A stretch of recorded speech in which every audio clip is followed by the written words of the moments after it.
అందరికీ నమస్కారం. నేను మీ కిరా కార్పేని. నిన్న జగన్మోహన్ రెడ్డి దారిని పోతూ గొర్రెలు కాసుకుంటున్నటువంటి గొర్రెల కాపరి దానయ్యని బైక్ మీద వెళుతూ గుద్దేసి చనిపోయినా పట్టించుకోకుండా తనను తాను రక్షించుకోవడానికి తన కొడుకు ప్లేస్ లో ఏరే వ్యక్తిని బలిదీస్తూ సీదిరి అప్పలరాజు చేసినటువంటి నాటకం డ్రామా బయటపడింది. ఇప్పుడు అతను 14 రోజులు రిమాండ్ ఖైదీగా ఉన్నాడు, సాక్ష్యాలు తారుమారు చేసినందుకు, ప్లస్ ఒక వ్యక్తి మృతి చెందడానికి కారణమైనందుకు. ఆ సీదిరి అప్పలరాజుని నిన్న జగన్మోహన్ రెడ్డి జైల్లో ములాఖత్ 2 గంటల నుంచి 3 గంటల మధ్యలో ఇచ్చారు అవకాశం. అక్కడికి వెళ్ళి పరామర్శించాలి, మాట్లాడాలి. ఎలాగో తప్పుడు మనుషుల్ని అతను పరామర్శిస్తూ ఉంటాడు, ఓదారుస్తూ ఉంటాడు, వాళ్ళతోనే మంచుకుంటూ పదవులు కూడా ఇస్తాడు. 2 గంటల నుంచి 3 గంటల మధ్యన ఖైదీగా ఉన్నటువంటి సీదిరి అప్పలరాజుని వెళ్ళి బాగోగులు, ఆయన యోగక్షేమాలు తెలుసుకోవాలి. తిన్నగా అక్కడికి వెళ్ళొచ్చు కదా, అడగొచ్చు కదా.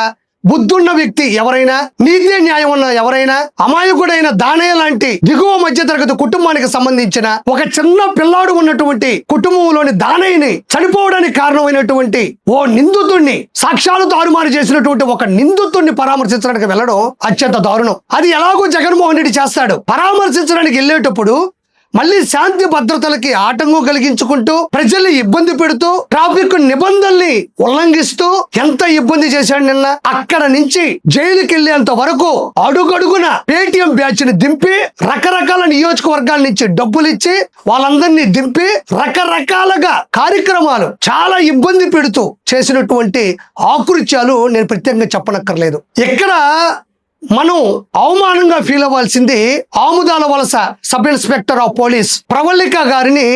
ఆవిడ డ్యూటీలో ఉంది, శాంతి భద్రతలకి ఆటంకం కలగకుండా ఆవిడ అక్కడ తిరుగుతూ ఉంది. అక్కడ మహిళల్ని రక్షించాలి, ఆవిడ డ్యూటీ చేయాలి, ఏదైనా ఇబ్బందులు ఉంటే తొలగించాలి. మీకు తెలిసిందే, అన్ని చోట్ల డ్యూటీ చేయడం వేరు. జగన్మోహన్ రెడ్డి ఓదార్పుకో పరామర్శించడానికో వచ్చినప్పుడు ఆ రౌడీలు, ఆ గూండాలు, ఆ దౌర్జన్యం చేసేవాళ్ళు, ఆ గంజాయి మొత్తులో జగన్మోహన్ రెడ్డి పోయిపించే పాత మందు మొత్తులో ఎలాంటి దౌర్భాగ్యాలు చేస్తారో ప్రత్యేకంగా చెప్పనక్కర్లేదు. వాటి మధ్యలో డ్యూటీ చేస్తున్నటువంటి ఆముదాల వలస ఎస్ఐ, ఓ మహిళా ఎస్ఐ ప్రవళిక గారు ఎంత ఇబ్బంది పడ్డారో విజువల్లో మీరు చూడండి. తొక్కేస్తూ, తోసేస్తూ, పైన చేతులేస్తూ, ర్యాగింగ్ చేస్తూ ఒక మహిళని ఇబ్బంది పెట్టడమే తప్పు అయితే, ప్రజల్ని రక్షించాల్సినటువంటి పోలీసు డ్యూటీలో ఉండేటువంటి ప్రవళిక గారిని చేసినటువంటి ఇబ్బంది పరిస్థితులు చూస్తే మహిళలకు కానీ, మహిళా పోలీస్ అధికారులకు కానీ ఈరోజు రక్షణ ఉందా ఆంధ్ర రాష్ట్రంలో? అదే కాకుండా అక్కడ మహిళా పోలీస్కి ఏం పని, మహిళలకి ఏం పని అని అవహేళన చేసేటువంటి పరిస్థితి వైఎస్ఆర్సీపీ వాళ్ళు చేస్తున్నటువంటి దుర్మార్గమైనటువంటి కామెంట్లు. పోలీసులు రకరకాలుగా ఉంటారు. Constable, head constable, SI, SP, DSP, DGP, DIG, IG, రకరకాల పోలీసులు వాళ్ళ నిర్వహణ బాధ్యతలు నిర్వహిస్తూ ఉంటారు. అలాంటి క్రమంలోనే మహిళా విభాగానికి సంబంధించినటువంటి ఎస్ఐలు ఉంటారు, డిఎస్పీలు ఉంటారు, సిఐలు ఉంటారు. వాళ్ళు కూడా మగాళ్ళకి సమానమైనటువంటి బాధ్యతలు నిర్వర్తిస్తూ ఉన్నారు ఈ రోజు రాజ్యాంగబద్ధంగా. అందులో భాగంగానే ప్రవళిక గారు ఆవిడ డ్యూటీ చేస్తూ ఉంటే ఆవిడ ఎందుకు డ్యూటీ చేయాలా? అక్కడ ఆవిడకేం పని? మరి అక్కడికి వస్తే మేము చేయమా అన్నట్టు కామెంట్లు చేస్తే ఖచ్చితంగా కూడా చట్టం అనేది ఎవరికి చుట్టం కాదు. చట్టం తరపున తను చేసుకుంటూ వెళ్తుంది. ఇది నేను ప్రత్యేకంగా చెప్పనక్కర్లేదు. అత్యంత జుగుప్సాకరంగా, దుర్మార్గంగా, దుస్తగా, అంటే ఆడ చూస్తే ఎంత దౌర్జన్యం ఉంది, ఎంత దౌర్భాగ్యం ఉంది.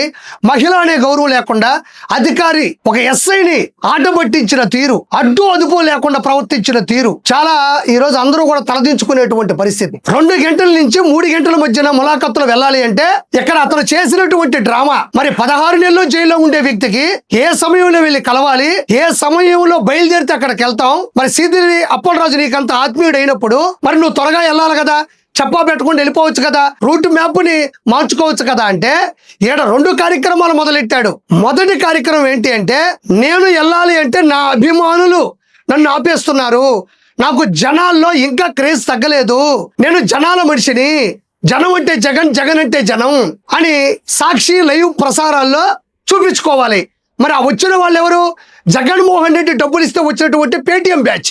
వచ్చిన 100 మీద మధ్యన టైట్ క్లోజ్ షాట్ కెమెరా పెట్టడం, జనాలు ఇతను నలిపేస్తూ, జనాలు ఇతన్ని ఆపేస్తూ ముందుకు పోనివ్వట్లేదు అని ఒక పాయింట్, ఒక కార్యక్రమం. రెండోది, నేను వీళ్ళ వల్ల, నా అభిమానుల వల్ల నేను తట్టుకోలేకపోవడం, నేను ముందుకు వెళ్ళలేకపోవడం వల్ల నేను టైంకి వెళ్ళలేకపోయాను అనేది 2వ పాయింట్. మరి ఒక వ్యక్తి ఆ రోజుల్లో పరదాలు, పచ్చని చెట్లు కొట్టేసి తాడేపల్లి ప్యాలెస్ లోనే రాజ్యాన్ని సృష్టించినటువంటి ఒక వ్యక్తికి సీదిరి అప్పలరాజుని పర్మనెంట్ గా, అంటే పర్సనల్ గా కలిసేటువంటి విధి లేదా? కాబట్టి ఇక్కడ మనం అర్థం చేసుకోవాల్సింది ఆడవాళ్ల మధ్యన అంటే ఆయన ఎప్పుడు విలువనివ్వడు.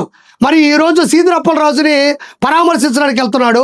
సొంత చెల్లెలు అక్కడ హాస్పిటల్లో బెడ్ మీద పడుకోనుంది. ఆవిడ ఎందుకు పరామర్శించలేదు, ఆవిడ ఎందుకు పట్టించుకోలేదని జనాలు అడుగుతున్నారు. ఒకవైపు దొంగల్ని, దౌర్భాగ్యుల్ని, దౌర్జన్యం చేసే వాళ్ళని, సాక్ష్యాలు తారుమారు చేసే వాళ్ళని కలవడానికి వెళ్తున్నటువంటి జగన్మోహన్ రెడ్డి సొంత చెల్లెల్ని ఎందుకు పరామర్శించలేదు, సొంత చెల్లెల్ని ఎందుకు పట్టించుకోలేదని జనాలు అడుగుతున్నారు.